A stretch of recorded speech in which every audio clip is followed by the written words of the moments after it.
Donc on a eu un rassemblement devant le salon de Millipol le 15 novembre.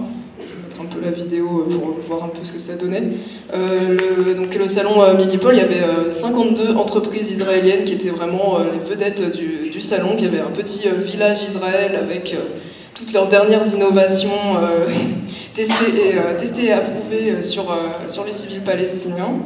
Donc le rassemblement, il avait été annoncé publiquement parce que c'était encore le début de Stop Arming Israël en France et qu'il fallait faire venir des gens, mais malheureusement ça a tout de suite donné lieu à une interdiction en préfecture. Malgré tout, il y a une trentaine de personnes qui ont réussi à se rassembler devant l'entrée du salon avec une banderole Stop Arming Israël, et elles ont été attendues et immédiatement encerclées par une centaine de policiers. Donc on voit les proportions mises en place pour protéger le salon de l'armement. Donc malgré tout, ça a quand même, les personnes ont aussi été verbalisées puisque la manifestation avait été interdite, parce que c'est quand même très très grave de faire un petit rassemblement contre la guerre devant un salon d'armement. Et malgré tout, ça a quand même permis de mettre en lumière cet événement. Ça a été mentionné à la télé à l'échelle nationale, dans le quotidien il me semble, et ça a permis de lancer un peu la campagne Stop Arming Israël en France. Ensuite, il y a aussi eu plusieurs actions qui se sont enchaînées. Par exemple, il y a eu des petits, voilà, des gentillesses habituelles de la police avec les manifestants, hein, on connaît. Donc ensuite, il y a eu des actions qui ont eu lieu devant les sièges de quelques entreprises, notamment Thales à la Défense et devant un laboratoire de l'université Paris-Saclay co-géré par Thales. Thales, ça fait partie de ces entreprises, comme vous disait Patrice, qui a des collaborations assez importantes avec l'armement d'Israël, notamment avec la production de drones avec Elbit. Et il y a aussi eu, dans le cadre d'une journée d'action internationale le 7 décembre, une action devant le siège de l'entreprise Excelia à Paris.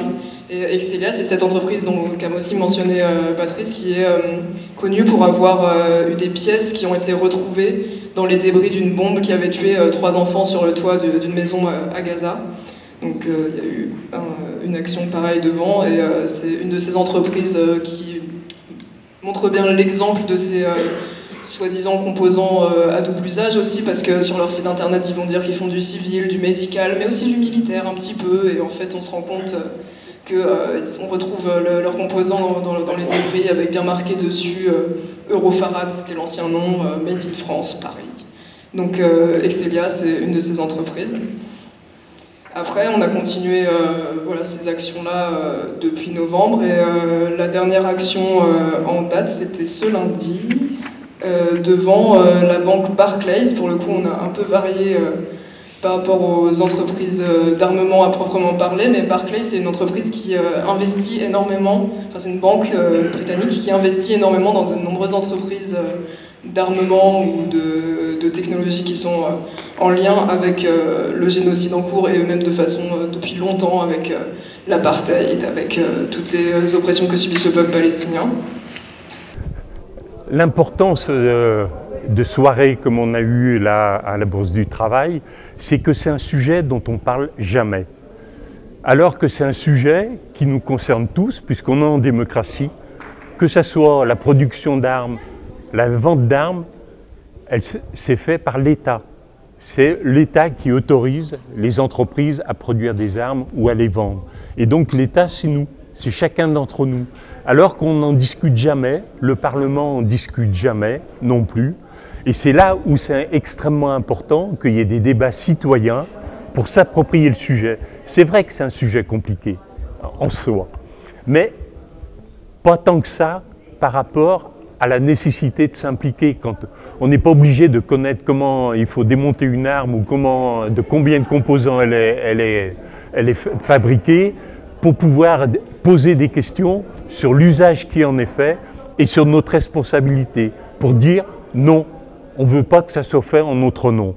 On ne veut pas que la France se retrouve avec des composants à Gaza ou là où il y a eu des morts. Et ça, on a à le dire et à le crier haut et fort, on ne le fait pas. Et donc c'est l'importance de ces réunions pour informer les gens, pour les inciter à prendre position, à aller interpeller leurs parlementaires. Pardon.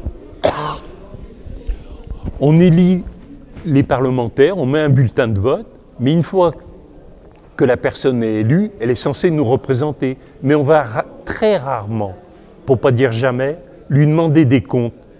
Qu'est-ce qu'elle a fait de notre voix? Rien que déjà ça.